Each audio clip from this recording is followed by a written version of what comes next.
नमस्ते, म गाउँतिर छु। मेरो बाबाआमाले बनाएको हरियाली यस्तो हुन्छ हाम्रो कहाँ टमाटरको झाल टरम्मै टमाटर फल्छ। सिमी बाबाआमाको पाउरो खाने मान्छे कोही छैन, यस्तो राम्रो भइरहेछ तरकारी। सिमी यस्तो हुन्छ।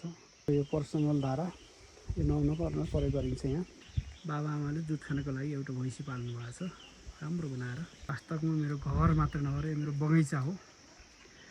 यो टोयलेट, यता लिचीको रुख, घर वरिपरि अम्बा, सुन्तला, केरा, लिची सबै बगानै बगान छ। ताहरू फलफुल पहेँलै भइरहेछ। सुन्तला लटरम्मै फलिराखेको छ।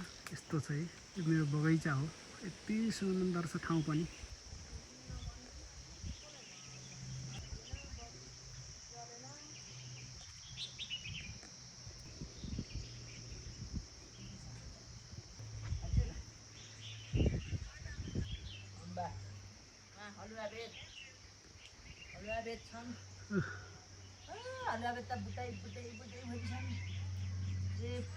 यस्तो लटरम्मै हुन्छ हलुवा बेत।